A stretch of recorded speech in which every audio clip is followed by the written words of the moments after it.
Pursuant to order, I now call Senator Grogan to make her first speech and ask honourable senators that the usual courtesies be extended to her. I call Senator Grogan. Thank you, Mr President. As I rise to make my first speech, I'd first like to acknowledge that the lands we gather on today are those of the Ngunnawal and Ngambri people, and I pay my respects to their elders past, present and emerging. I would also like to pay my respects to the Kaurna elders past, present and emerging on whose land that I live. I pay my respects to the elders of all the lands surrounding the Kaurna land: Ngadjuri, Paramank, Nurrungeri, Narungga and Nukunu. All these nations that surround the Kaurna Nation and the 40+ nations that comprise South Australia. I understand that your lands were never ceded, and it is always and always will be Aboriginal land. I also understand the dire consequences of colonialisation and dispossession and what it has done to First Nations people, and I am committed to working to right these wrongs.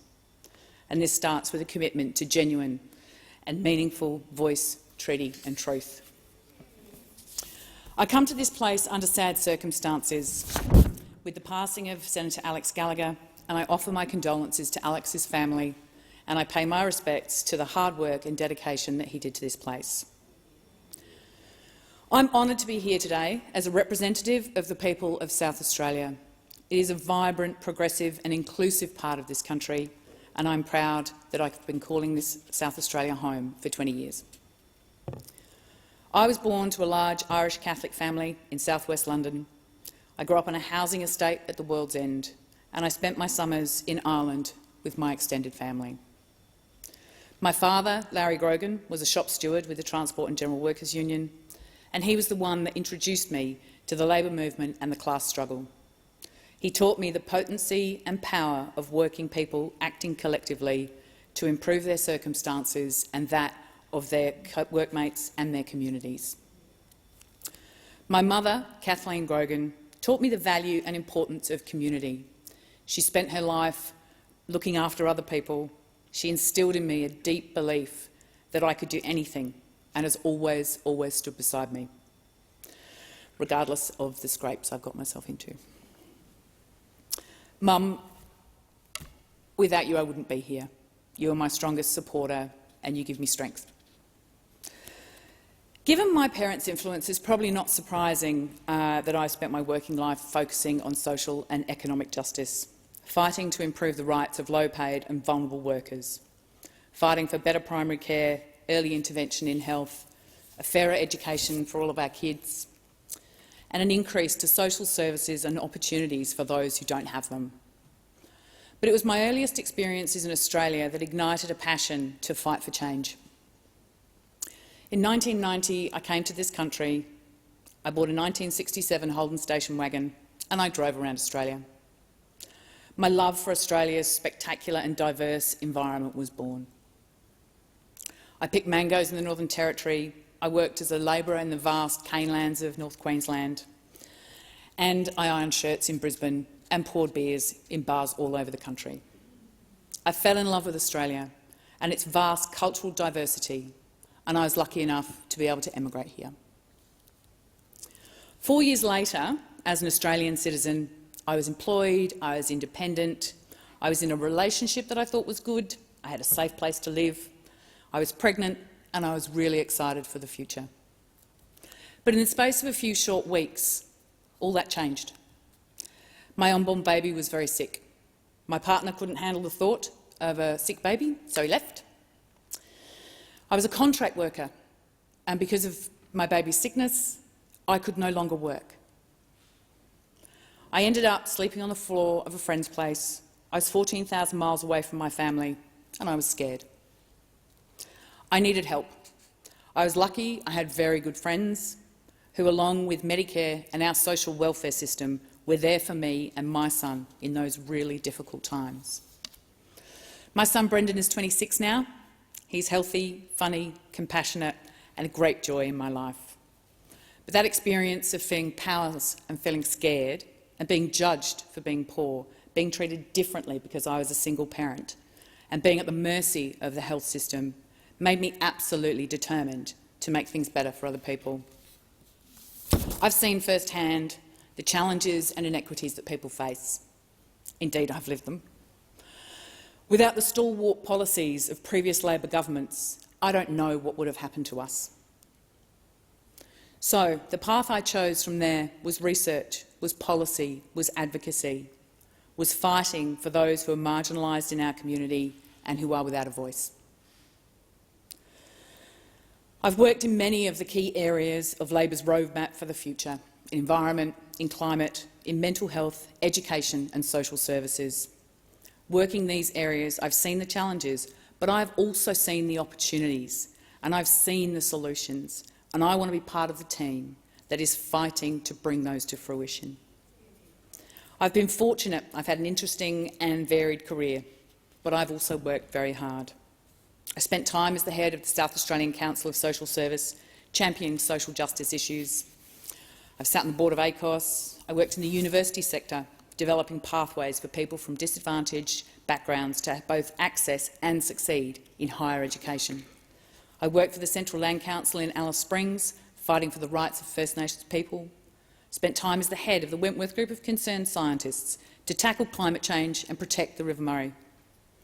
I've also worked within the ALP, first as Chief of Staff to the then Federal Minister, Mark Butler, working on aged care, mental health, climate and energy policy, and then for the former South Australian Premier, Jay Weatherill, where I was responsible for social services, environment and the River Murray.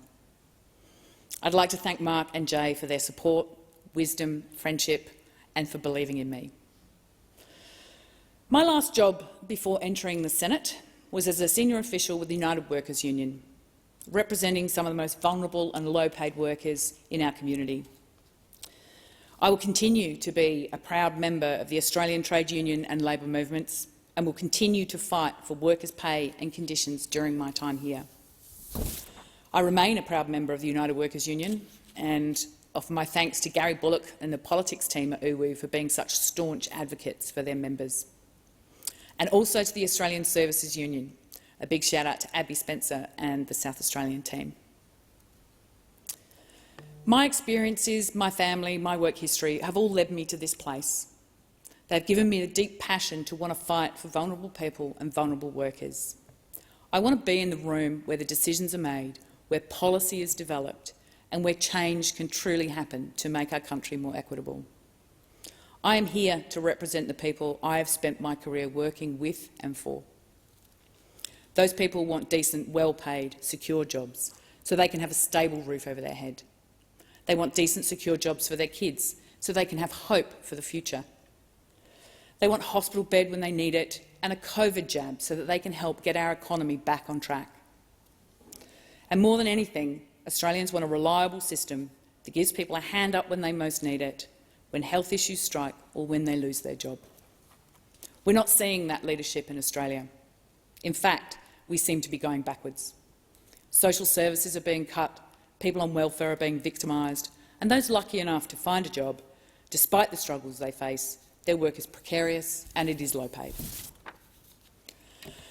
The policies that have been implemented in recent times have made it even harder for people doing it tough, harder to access services and more hoops to jump through. Like many parts of the country, in South Australia, there is just not enough employment or training opportunities, and an alarming number of those jobs are casual and insecure. The number of people in full-time work in South Australia fell by 2,300 in September, earning us the nation's highest unemployment rate at 5.1%. for the 6th time this year. Meanwhile, South Australia's youth unemployment rate rose from 9.2 to 11%, and the underemployment rate increased to 8.4. Despite inequities in the labour market, where you can work 50 hours a week and still struggle to put a roof over your head and a meal on the table, the government of the day continues to attack workers' pay and conditions. COVID-19 has highlighted how fragile and precarious our industrial relations system is, the binary approach to the haves and the have-nots, the fact that the success of a business is reliant on the strength of its workers. Whether you're a cleaner, a childcare worker, an accountant or a farmhand, Your role is essential in the success of the organisation that you work for, and you should be respected and valued for that role. I do believe in the role of business to help build our economic future, but it must be built on a fair relationship with workers. COVID-19 has also highlighted how fragile and precarious our health system can be without proper funding and resourcing, including our mental health services. I will fight for more services to deal with the increasing mental health impacts of COVID-19. Young people in particular are finding it too difficult to access appropriate mental health services. We owe it to them to have help available when they need it most. And I applaud Victorian Premier Daniel Andrews for his recent introduction of mental health specialists in Victorian schools. I want to be part of an Albanese Labor government that is committed to creating decent, well-paid, secure jobs, one that values universal access to healthcare and an equitable education system. A government that understands the importance of everyone having a roof over their head so they can envisage a fair future for themselves and their family. I want to be part of a generation of Australian politicians that works to rebuild faith in our democratic systems, a generation that uses their precious time here to extend the imagination in order to resolve complex societal and environmental problems that we face. I intend on being a staunch advocate for the River Murray and the communities that rely on it for sustenance, and a thorn in the side of those vested interests who continue to take more than their fair share. Our state's social, cultural and economic life is closely entwined with the river, and therefore its health and our long-term survival. Before I finish, I'd just like to thank a few of the many people who've supported and inspired me. Everyone in the SA Labor Party, most particularly Mark Butler, Joe Weatherall, Penny Wong, Kyan Ma and Susan Close. The great people in the environment movement and the climate change movement, particularly the Wentworth group of concerned scientists who are truly dedicated to a sustainable future. Felicity Wade and Lyndon Schneiders for always inspiring me, uncomfortable as it may be at times. The COS movement and all the people who've supported me in the community sector, most particularly in Yates.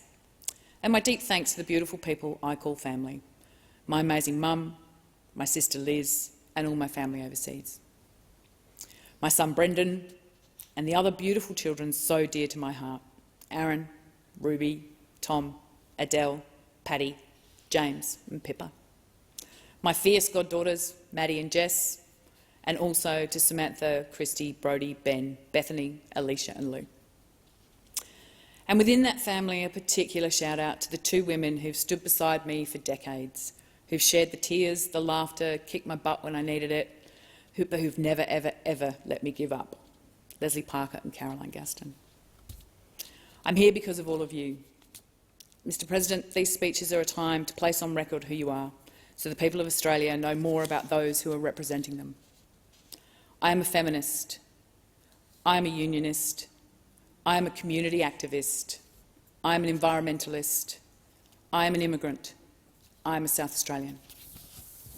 I believe in truth, treaty and voice for First Nations people, and I believe in the value of each and every South Australian.